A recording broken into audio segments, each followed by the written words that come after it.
In the sprawling, silent halls of his Beverly Hills mansion, Charles Chaplin was a king without a kingdom, a man revered by millions but known by none.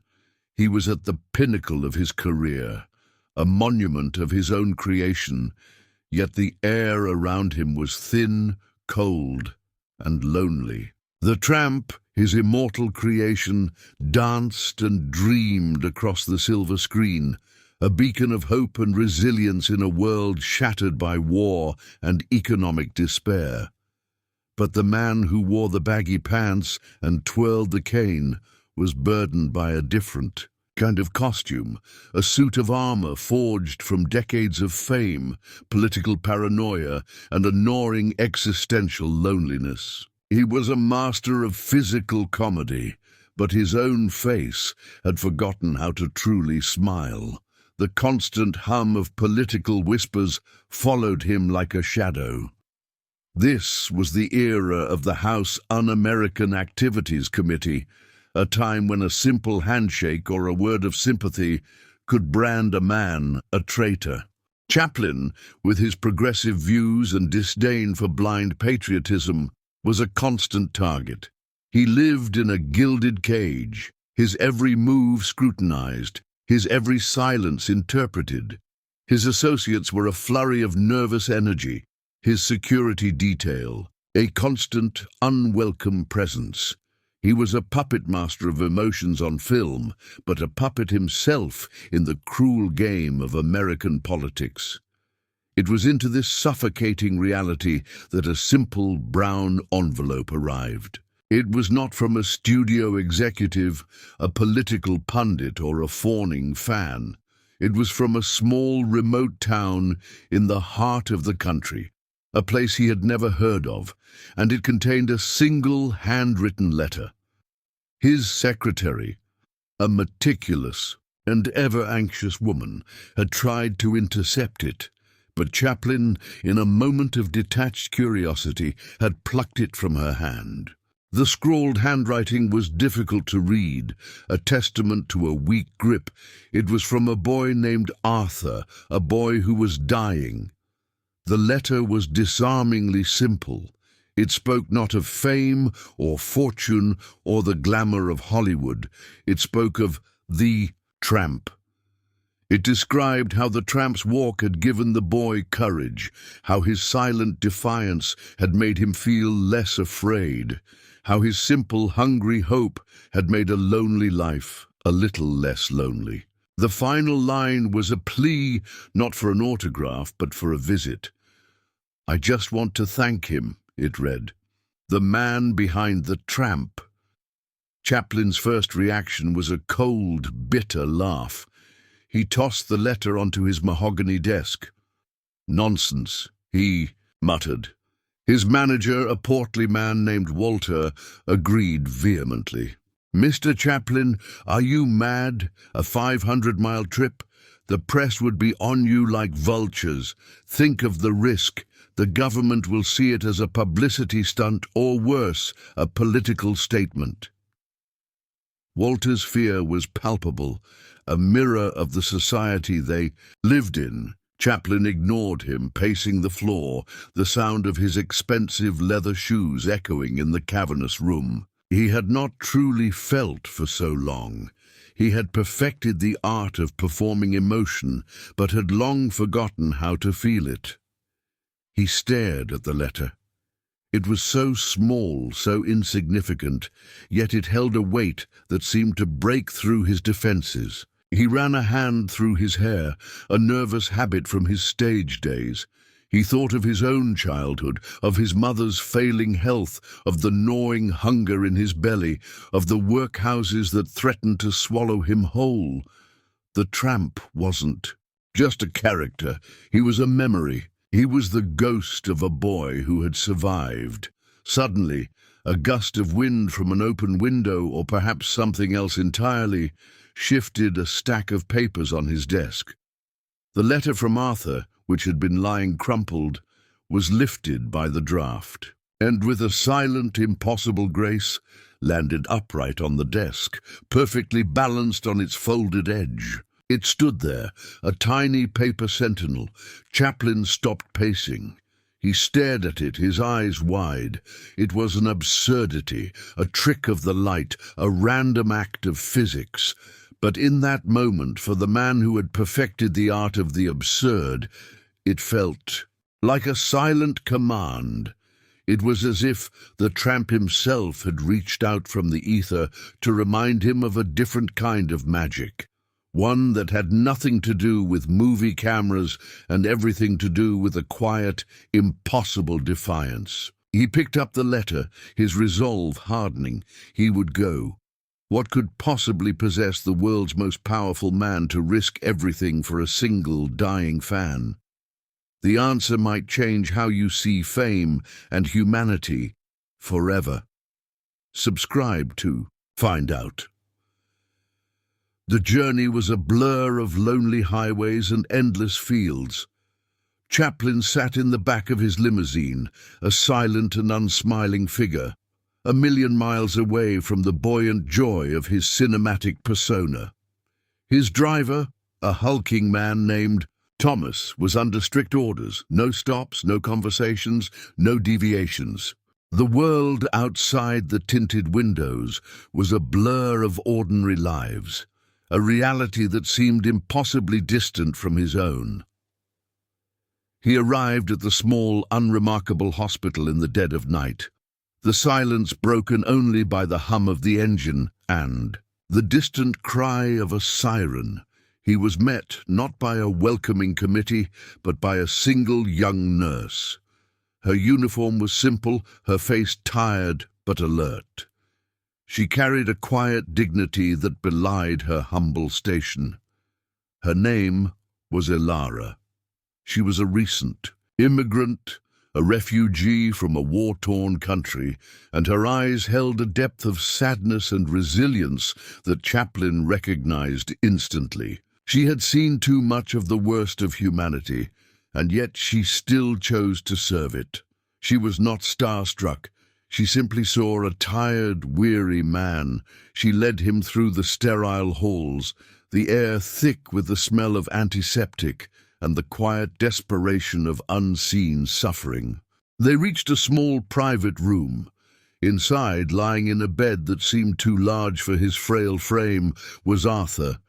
He was a boy of about 10, his face pale and thin, but his eyes were alive with a sharp, preternatural intelligence. A small, framed picture of the tramp sat on his bedside table. Chaplin walked to the bed, a well-rehearsed smile ready on his face. He extended a hand. "Arthur," he began, "it's an honor to—" The boy cut him off with a weak shake of his head. "You're Charlie Chaplin," he said, his voice a whisper. "I wrote to the tramp." The words hung in the air, a devastating blow to Chaplin's carefully constructed facade. He recoiled, his smile vanishing. He glanced at Elara, a silent plea for assistance. She simply watched, her expression unreadable.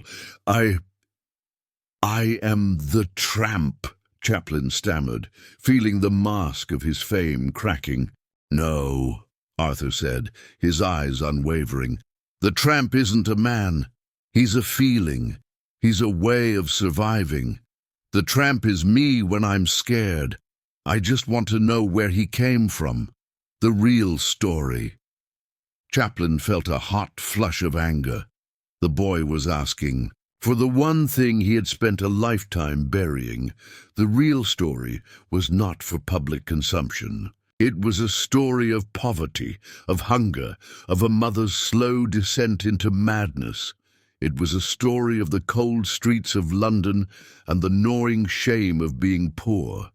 He had turned that pain into gold, but the pain itself remained, locked away. He turned to Elara, his voice a low hiss.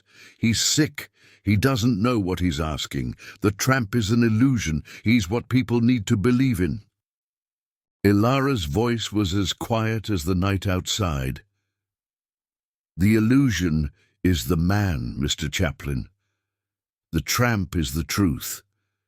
The tramp is what you used to get through the hunger, the cold, the pain. He's not asking for a show. He's asking for your humanity. It's the last thing he wants to feel before he can't feel anything at all. Her words were a scalpel, cutting through his layers of celebrity and cynicism. She spoke with a quiet authority that came not from a famous name, but from a profound understanding of what it meant to survive. He saw the same haunted look in her eyes that he saw in the mirror. They were two people who had built their lives on the ruins of their past, but she had let her pain fuel her empathy, while he had let his turn into a cage. The dilemma was a brutal one. He could walk away, maintain his carefully guarded privacy, and leave a dying boy with his sanitized fantasy, or he could open a wound that had never truly healed, for a boy who had nothing left to lose. He felt the weight of every secret, every unsaid word, every painful memory pressing down on him. The quiet standoff between the cynical genius and the wise refugee was a battle for his very soul. The boy, Arthur, watched them both, a silent witness to a conflict he himself had initiated.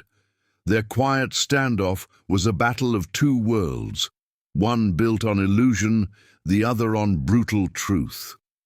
What he decided next would determine not just the boy's last moments, but the legacy of the tramp himself.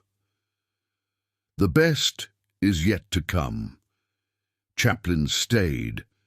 He spent the entire night in the hospital room. Walter, his manager, called frantically, but Chaplin's phone remained unanswered. He sat in a worn chair, staring at the boy, and for the first time in a very long time, he felt something other than his own pain. He felt a profound sense of responsibility, not to his audience or his fame, but to the small, dying spark of humanity that lay before him. Ilara brought him a cup of coffee. She did not speak, but her presence was a quiet comfort, an anchor in the swirling sea of his thoughts. He looked at her, truly looked at her. She was not a fan, not a socialite, not a rival. She was a fellow, survivor, a person who understood the language of loss and quiet courage. He had seen the world's most beautiful women, but in that moment, in the soft light of the hospital room, he saw an inner beauty in her that was more profound than any he had ever witnessed. As dawn broke, a pale, hesitant light filtered through the blinds. Chaplin looked at Arthur, and he knew what he had to do. He leaned forward, his voice a low, gravelly whisper. "The tramp," he began. "He was born in a place called London. Not the London with palaces and kings, but the London of back alleys and cold rain. He was born in the workhouse, where they took children away from their mothers, and the only hope was to find a bit of bread or a warm patch of sun." Chaplin spoke not as an actor, but as a witness. He described his mother, Hannah, a kind woman whose light was slowly extinguished by poverty. He spoke of his own hunger, a constant gnawing pain that made a single potato seem like a king's feast. He spoke of wearing clothes that were too big, of borrowing shoes that didn't fit, of walking with a limp because of a cold floor. He spoke of the quiet humiliations, the way people looked at the poor as if they were a different species. "The bowler hat," he said, his voice thick with emotion. "I didn't choose it because it was funny. I chose it because it was the only one that didn't belong to a man who had already failed. It was the only thing I could make my own." He spoke of the tramp's defiant walk, a waddle that was a mockery of the rich, a parody of their pomposity. He spoke of the cane, not as a prop, but as a weapon, a symbol of a gentleman's dignity wielded by a man with no dignity at all.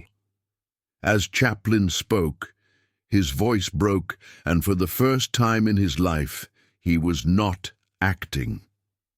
He was weeping. He was confronting the ghosts he had tried so hard to outrun. The tears streamed down his face, washing away the layers of pretense and bitterness. He was no longer Charlie Chaplin, the untouchable genius. He was a boy again, hungry and alone, standing on a London street corner, trying to make the world laugh so he wouldn't cry. He looked at Arthur and he saw himself. He saw the same haunted eyes, the same desperate hope. He saw a kindred spirit who had found solace in the very pain Chaplin had so expertly disguised. He realized with a shattering clarity that the real genius of the Tramp wasn't the laughter he created, but the shared humanity he embodied. The greatest power he held wasn't his fame or his wealth, but the simple, tragic, beautiful fact that he had survived. And by doing so, he had given a voice to every soul who was struggling to survive. He wasn't an actor, he was a mirror. The journey of 500 miles wasn't for a dying fan. It was for a man who had forgotten who he was. The story finished, and the room was silent. Chaplin was exhausted, emotionally spent. He looked at Arthur, who was now still, his breathing shallow. A faint smile touched the boy's lips, a look of profound peace. He had heard the story, he had seen the man behind the mask. And then, as if with a final exhale, the boy's life, his small, precious struggle, was over. Elara moved quietly to the boy's side, her face a mask of quiet sorrow. She checked his pulse, then gently covered him with the sheet. She did it with a quiet reverence, a final act of kindness. She then turned to Chaplin. She did not say thank you. She did not offer a platitude. She simply nodded, a look of shared understanding in her eyes. It was a communication that went beyond words. She had seen him as he truly was, broken and whole at the same time. Chaplin stood and walked out of the room, leaving behind his facade and his pain. He left the hospital a different man, no longer burdened by the weight of his own creation. The cynical armor was gone, replaced by a profound, if quiet, sense of peace. The journey had been a catharsis, a pilgrimage back to the source of his genius, a reminder that the greatest art is born not from perfection, but from the brutal honesty of one's own heart. He got back into his limousine and sat in silence, looking out at the rising sun. The world was still the same, but he was not. The boy had passed, but in doing so he had given Charlie Chaplin a new lease on life, a reason to create not from a place of a bitter memory, but from a place of acceptance. The Tramp's final journey was not on a film set, but in a small hospital room, where he had given away his most precious secret and, in doing so, had found himself again. This story is a powerful reminder that our greatest acts of courage often come from our deepest vulnerabilities. We are all searching for a piece of ourselves that we have lost, and sometimes the only way to find it is to go on a journey for someone else. Which part of this journey touched you the most? Let us know in the comments below. And if this story moved you, share it with a friend and subscribe for more untold legends.